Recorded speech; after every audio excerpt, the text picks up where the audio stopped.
Yes, Kenya. I say, tamu sana. Oh yeah, tamu sana. Tamu sana. Yes. Earlier today in this YouTube channel, I did a video about a phone call that was placed to 4 JSC commissioners.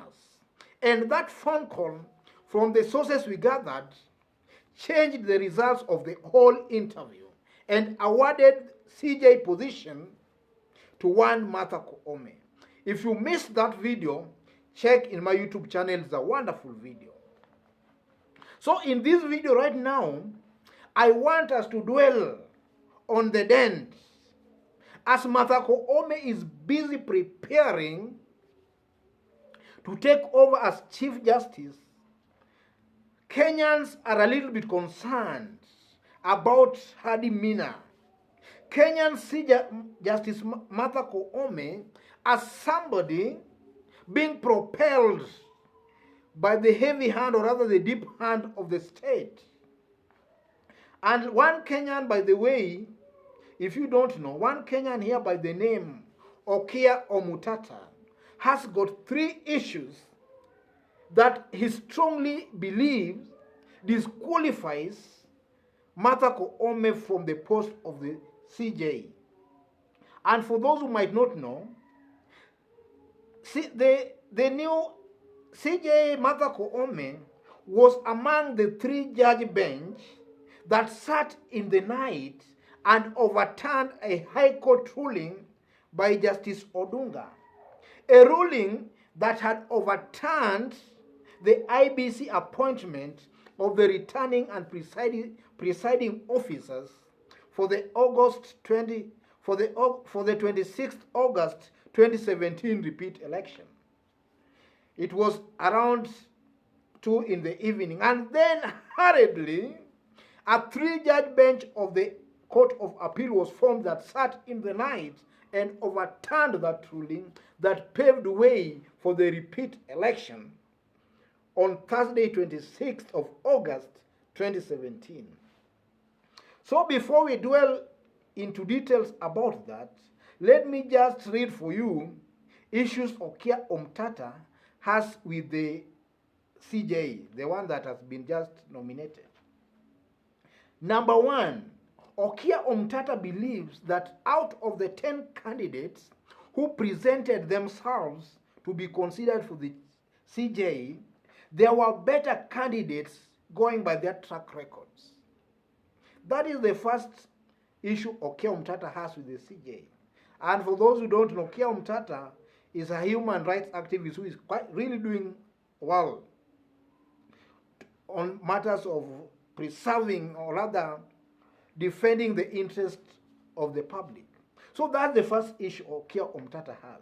The second issue Omtata has with the CJ is that from CJ's earlier rulings, she seems to be favoring women and children at the expense of men.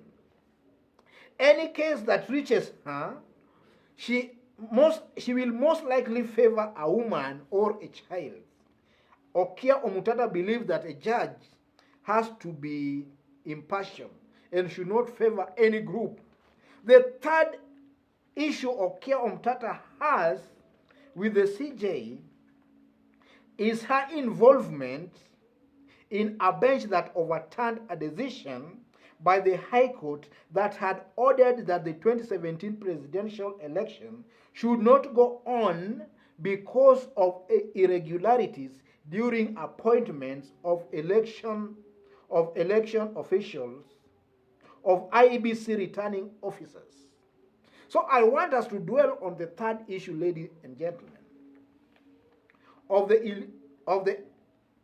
want us to dwell on the third issue, where Koome was among the 3-judge bench that overturned the High Court ruling, because that appears to be more substantive than even the first 2 arguments of Omtata. So, ladies and gentlemen, on the 25th of August 2017, some Kenyans went to the High Court and petitioned IEBC for irregularly appointing presiding and returning officers, contrary to the Election Act. So the High Court, through Justice Odunga, upon looking into the grievances, or rather the petition, find that the petitioners had a valid point. And Justice Odunga annulled the appointment of the presiding and returning officers that had been appointed by IEBC. This is what Justice Odunga said in his ruling. The respondent did not provide the list of persons proposed to political parties and independent candidates at least 14 days prior to the proposed day of appointment to enable them make any representation. In so doing, the respondent violated Regulation 3.2, said Odunga. IEBC had appointed 290 constituency returning officers and their deputies to oversee the election. What Justice Odunga was just simply trying to say is simple, that IEBC ought to have notified the political parties and independent candidates of the names that they were proposing to be appointed as returning officers and presiding officers 14 days before the appointment. Justice Odunga noted that that was not done. Therefore, it violated Regulation 3.2 of the Elections Act. That's what Odunga said in his ruling. And then he annulled the appointment of those presiding officers, 290 of them. That was on 25th around in the evening. An presidential election repeat, was to be done the following day, 26th. Then hurriedly in the night, all of a sudden, a 3-judge bench of the Court of Appeal, 3-judge bench, was hurriedly constituted, and they overturned that High Court ruling by Justice Odunga. And among the 3 judges was one Martha Koome. We also had Justice Erastus Githinji and Fatuma Sichale. They hurriedly sat in the night and overturned that decision, or rather that ruling by the High Court. And most Kenyans at that time felt that the heavy hand of the deep state, or rather the system, was behind that hurried move to even sit in the night to annul a High Court decision. Most Kenyans felt that the heavy hand of the state was just at work. So in their ruling, this is what Martha Koome and the 2 other judges said.